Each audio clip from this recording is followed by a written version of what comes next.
Hey guys, it's me Kay. Welcome to the channel, OhKayInvesting, and welcome to portfolio update number 7.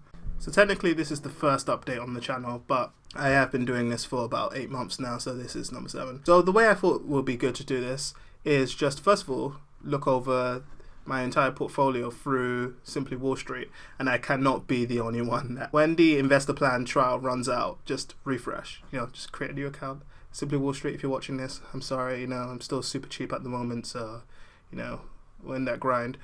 But yeah, okay, so let's start this. I really like how Simply Wall Street kind of details information, and I kind of always recommend this when I'm giving this to new people that I'm trying to get into investing. At the moment, my dividends are rated 1.59 out of 6. I guess that makes sense since my portfolio is weighted more towards growth at the moment. Valuation, about half. Pretty good future. Past, not so much, and health is pretty good. So you can kind of see what I'm focusing on at the moment. To be honest, how do I feel about this? I personally feel like I go a bit more towards value. That's the thing that I normally look for, and I'm definitely make sure that the company's health, like financial health, is very good. But let's actually go into the metrics now. So at the moment, my capital gain, well, this is according to Simply Wall Street, it's slightly more than that at the moment. Dividend income, again, is slightly more than that. My oil stocks that I had at that time, so I had Shell and BP and I sold them. This is interesting to see. So obviously, since I'm from the UK and I'm buying American stocks, the difference in currencies obviously also adds to my returns. That's not bad. But let's look at all of my stocks based off of the total market value. So now I'm just going to brush through some of these. And obviously my biggest holding is Tesla. When you start investing, I think one thing that you'll hear time and time again is diversification. And people are like, oh, you shouldn't pick stocks. You should just put money into indexes like the S&P. It's like, well, who do you think you are, like picking certain stocks? Do you think you're going to beat the market? Well, one, yeah, you can. Really just depends on your whole personality. Another thing I kind of wanted to get into, before I started investing in Tesla, all of my other companies were dividend companies. So I definitely want to make a video about this later on. It's like dividend investing versus just general, just growth stocks. And at the end of the day, at least the way I see it, money is money. Like, everyone's investing with a goal, and most of that time, if you're investing, that goal is to raise more money. If you think about it like that, at the end of the day, it doesn't really matter whether you're getting paid dividends or not. At the end of the day, it's like what companies are actually going to perform how you want them to over a long period of time and generate bigger return at the end of the day. If you look at my holdings, I would say that the amount of money that I've put into each company directly shows the confidence I have in them or how knowledgeable I am. So Tesla, I understand very well, completely understand the business. I could talk about them for ages. I think all of you can just kind of pause the screen at any point to kind of see my specific holdings and how much I've returned. So let's go on. Another reason why Simply Wall Street is very good, it tells you news about certain companies, which is really good. So my portfolio's volatility, which at the moment, I don't believe this. I feel like my portfolio is highly volatile. Like every time I post an update and it literally swings. I think the highest I've been up so far is about 1,100 and the lowest I've been is about 900, so it literally swings so much. But again, if you're investing for the long term, you really shouldn't care about that. So this is pretty interesting. So obviously Tesla's generated the most return for me. This is quite cool to see. Okay, diversification. The way I see it, I'm kind of doing both. I'm diversifying, so I've got loads of different companies, but at the same time, I'm investing the most into the company that I believe in the most. And should this turn to zero, like Elon Musk just gets assassinated tomorrow, which please, I hope he doesn't, but Tesla will still be fine even if that was to happen. But let's say all of the Tesla plants, all of the gigafactories just imploded on themselves today. Like freaking Terminator, all the Teslas just blew up. Hopefully no one dies somehow. If this was all to disappear, I would cry. I would definitely cry myself to sleep. But at the same time, it's not the hugest loss. Like, it's not the worst thing ever. You should be prepared for any of this and all of this to go to zero, to be honest. This is a really good display on how I'm generally diversified. So I think that's pretty cool. Just going on. So the PE of my general portfolio is about 80. Current portfolio value is this, and it's saying that the fair value of my portfolio, wouldn't that be nice? So again, this is just kind of showing how I'm mainly investing in value. So I'm investing in companies that are at the moment undervalued. So as the market starts to actually catch up with reality to how the companies are actually performing, hopefully this then increases. And this isn't even including like the dividends that will be getting paid at the moment, which we will get to. Now, this is something obviously I would hope to reduce, but the problem is loads of these companies have lots of debt. You do want to try and be careful about that. This is why I personally avoid oil.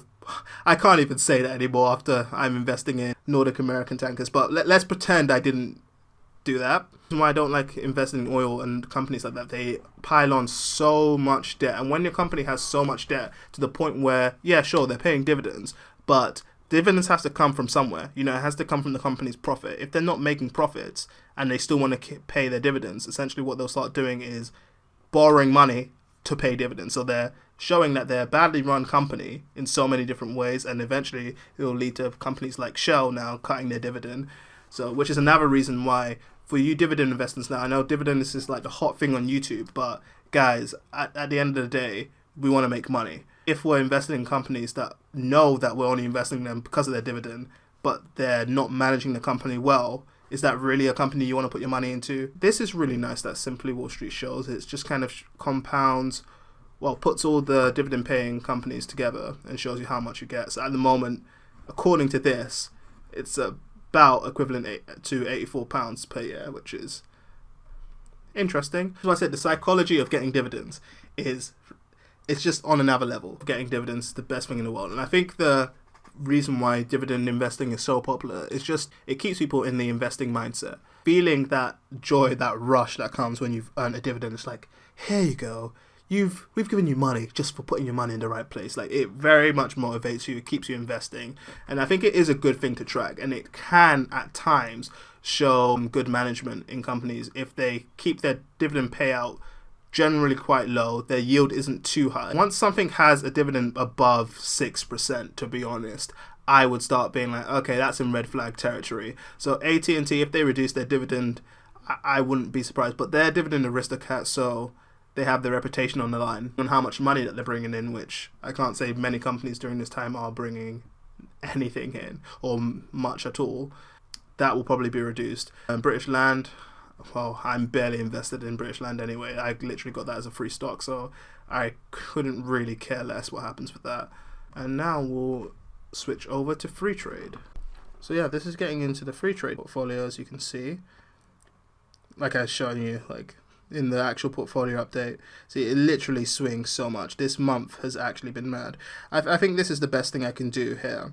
So again, just to kind of emphasize on a day-to-day, or let's even go to this month, because you say we started this month being at around 4,200, and the highest point is literally 6,800. It just shows, and did I put much money into here during this month? I think maybe once or twice. But this is literally mainly the investments that I had made last month that just started to spring up now. So again, just emphasizing, investing is a long-term thing. You're not going to make money instantly. Look at this, like over a long period of time. I just hope that this just keeps on going up. You have your little increments of you actually paying money in, and over a certain amount of time, then see, like here, it just starts to kick off. And there's not really much else to say about that, but just don't be disheartened. Like now, when you see my updates, you can see 1 month like I'm down like 900. The next month I'm up.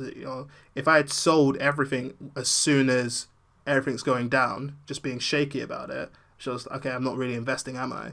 You should have an outlook of at least 5 years for most of the stocks that you buy. The only stock that I have at the moment, which I'm definitely planning to sell soon, is definitely Nordic American tankers, but we'll see how that goes. I wanted to start investing a lot more into real estate. That's a sector that I hadn't really gone into much at all.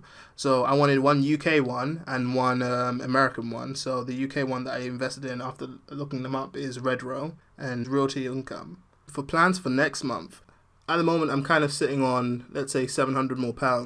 So if Elon Musk was to make a couple more tweets, please Papa Elon, it'll be very useful to be able to get one more share of Tesla, which would be quite nice. or I'll just invest the rest of that money into realty income to kind of build a solid foundation in real estate and have some monthly dividends come in. That would be pretty nice. But like I was saying, dividends are nice, and it's definitely a psychological factor that helps someone keep invested. But at the end of the day, the way I see it is money. If at the end of the day, Tesla's future return will exceed the amount of compounding that a dividend company would be able to give me, then I don't really see a difference in, putting that money into a growth stock or putting that money into a company that will now pay me dividends. So yeah, guys, only once a month that I'll be posting these updates. And yeah, please don't forget to like and subscribe. Also, if you can follow me on Instagram to actually keep up to date with the updates in real time so you can see them, as you can see here. And if you can check out my other things, if you just click on this link, and if you want a free share in Freetrade or Trading 212, you can just click on the link. And if you want to think about supporting me on Patreon, you don't really have to, like, honestly. But yeah, that would be cool. And yeah, I'll catch you guys later. See ya. Bye.